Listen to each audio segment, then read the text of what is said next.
के समस्या समाधान कौशल को उन्नत करने के लिए शिक्षकों को डैश को प्रोत्साहित करना चाहिए और शिक्षार्थियों के बीच चिंतन को बढ़ावा देना चाहिए। तो इसका आंसर हो जाएगा number 2, means end analysis and convergent thinking को प्रमोट करना चाहिए। So means end analysis is a problem solving strategy that, जो कि क्या इन्वॉल्व करती है, breaking down a larger problem into smaller, हम बड़ी प्रॉब्लम को छोटे में कन्वर्ट करते हैं। और convergent thinking is not finding a single correct answer, जो हम एक सिंगल करेक्ट आंसर में आते हैं, that is conversion. And what is diversion? Diversion is through thought process use to generate multiple creative solution, एक ही प्रॉब्लम के हम बहुत सारे सोल्यूशंस को जनरेट करते हैं, दैट इज डाइवर्जेंट। हमारा आंसर क्या होगा? नंबर 2, साधन अंत विश्लेषण और अभिसारी learning. Question number 17 is in discovery learning students, अन्वेषण अधिगम में छात्र क्या होता है? Consistently make new discoveries in the world through exploration, लगातार खोज और हेर फेर के माध्यम से नई खोज करते हैं। derive information for themselves through rehearsal and extended practice, make new discoveries in the world through rehearsal and extended practice, derive information for themselves through exploration and manipulation of ideas। तो जो सेकंड और third तो wrong हो जाएगी, क्योंकि इसमें वो क्या कर रहे हैं, स्ट्रेस दे रहे हैं कि वो रिहर्सल कर रहे हैं जो इन्फॉर्मेशन है और उसकी एक्सटेंडेड प्रैक्टिस कर रहे हैं, तो रॉन्ग। लगातार न्यू डिस्कवरी, जरूरी नहीं है ना कि हम लगातार न्यू डिस्कवरी करें, हम पुरानी डिस्कवरीज को भी तो मैनिपुलेट करके कुछ नया जान सकते हैं उसके बारे में। So correct option is number 4, derive information for themselves through exploration and manipulation of ideas, विचारों की खोज और हेर फेर के माध्यम से स्वयं के लिए जानकारी प्राप्त करते हैं। Question number 18 is realizing that he is not paying attention in the science class, में attention नहीं पे कर रहा है और इसलिए he is unable to understand the concept, और वो concept को नहीं समझ पाया है। रमेश ने decide किया कि वो sit in the front, वो क्यों सामने आके बैठे, so that he can focus attention better, ताकि वो better focus कर सके on the concept। So while learning strategy, Ramesh is doing metacognition कर रहा है, वो scaffolding कर रहा है, mnemonics का यूज कर रहा है और रिहर्सल कर रहा है। तो the correct option is metacognition, this is our correct option. जब भी हम मेटाकॉग्निशन की बात करते हैं तो metacognition means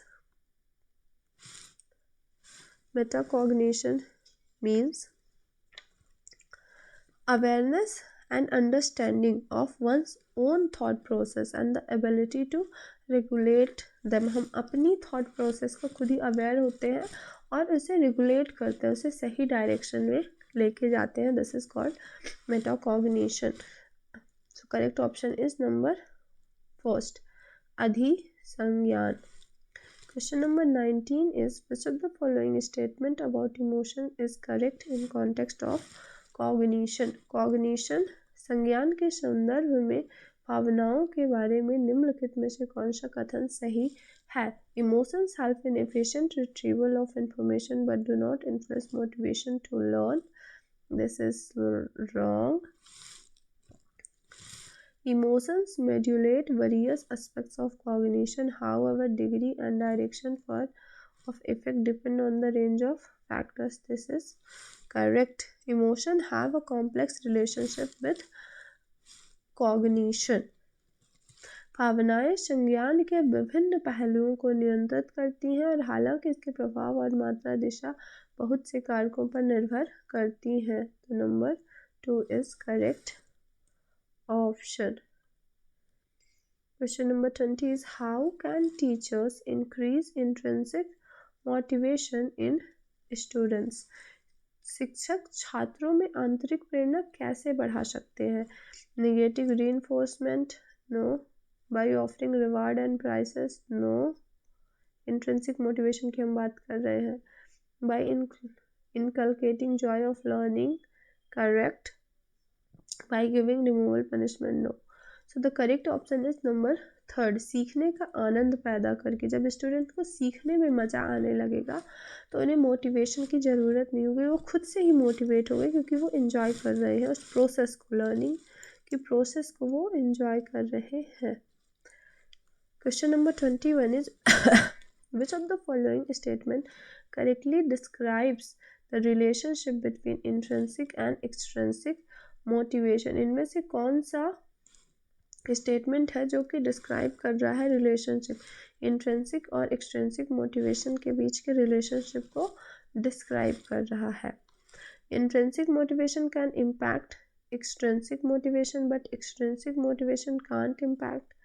Wrong. Basically intrinsic motivation is that comes from within, जो हमारे अंदर से आता है। extrinsic is that comes from the outside world, जो बाहर से हमें मोटिवेशन मिलता है उसे extrinsic motivation कहते हैं। Intrinsic and extrinsic motivation can both impact an individual's behavior but they operate independently। वो इम्पैक्ट तो करते हैं लेकिन वो इंडिपेंडेंटली होते हैं एक दूसरे से। Wrong.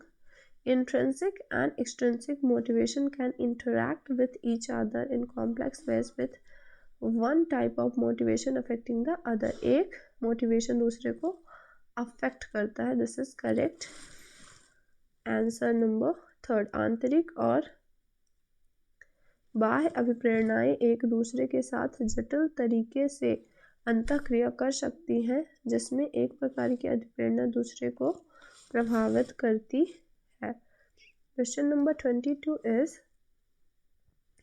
academic performance and intellectual abilities gradually improve in children who leave deprived settings and enter enriched settings. Who the above argument points primarily towards which of the following debate of development।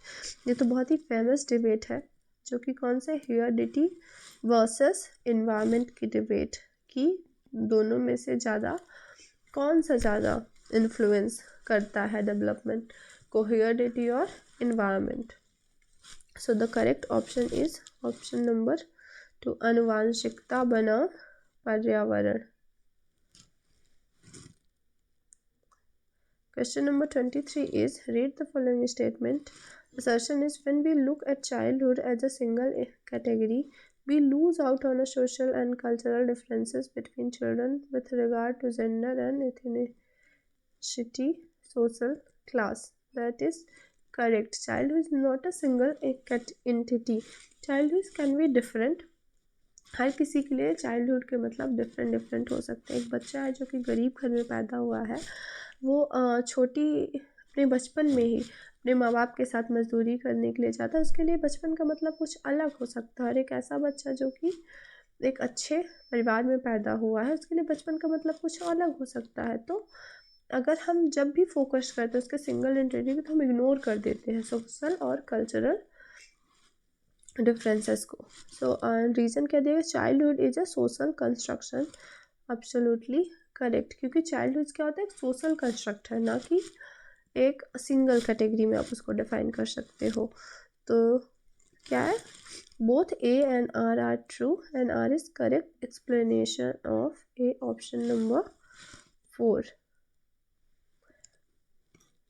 Option number 4 A and R सही है और ए की are सही व्याख्या कर रहा है। Question number 24 is which of the following factor is not proposed by Jean प्याजे as affecting changes in cognition. निम्नलिखित कौन सा कारक जीन प्याजे द्वारा प्रस्तावित संज्ञान की परिवर्तन करने वाले कारकों में शामिल नहीं है। बायोलॉजिकल मैच्योरेशन बिल्कुल है, इक्विलिब्रियम है, एक्टिविटी है, कल्चरल टूल्स नहीं है। The correct option is number 2. Question number 25 is assertion. Jean Piaget assumed that process of learning is dependent solely on heredity. That is absolutely wrong because Jean Piaget ने क्या emphasize किया था, that development is a result of जो interaction होता है between both biological maturation and environment, दोनों के interaction जब होता है तब डेवलपमेंट उस पर डिपेंड करता है। That is correct. इसीलिए ये असर्शन जो है वो रॉन्ग है। Development is a result of interaction between humanity and environment, so reason is absolutely correct. तो A both A R and R are true, ये तो हमारा गलत हो जाएगा। A is true but R is false, this is also wrong. Both A and R false नहीं, second is correct, both नहीं। So the correct यहाँ पे थोड़ी सी कुछ मुझे प्रॉब्लम लग रही है ऑप्शन में। क्या होना चाहिए कि A is false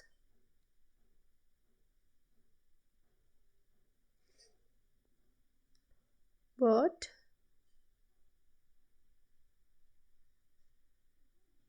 R is true.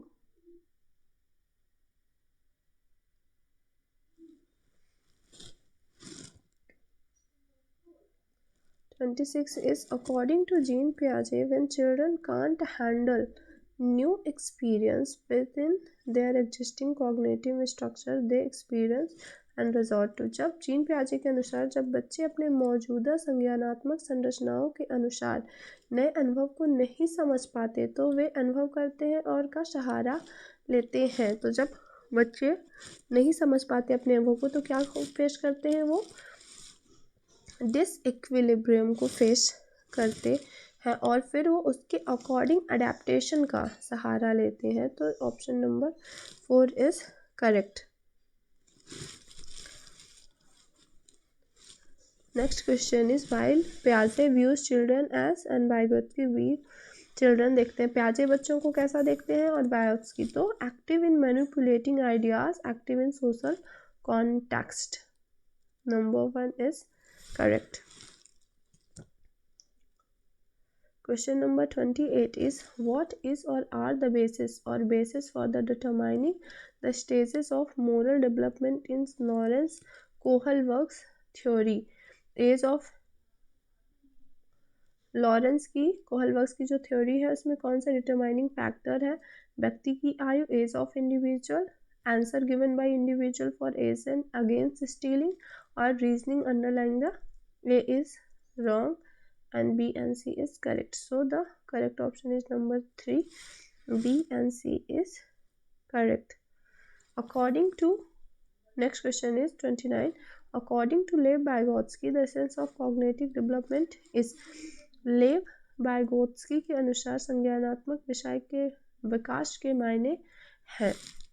The correct option is option number 4, mastering the use of psychological tools, मनोविज्ञान उपकरणों के उपयोग में महारत हासिल करना। The last question is according to Lev Vygotsky plays an essential role in helping learners progress through zone of proximal development. Lev Vygotsky के अनुसार शिक्षार्थियों की समीपस्थ विकास के क्षेत्र के माध्यम से प्रगति में मदद करने में आवश्यक भूमिका है किसकी? अधिक जानकार अन्य की। More knowledgeable others are important in the learning process. So first is correct. Thank you for watching. हम नेक्स्ट मिलेंगे नेक्स्ट प्रीवाई क्यू में।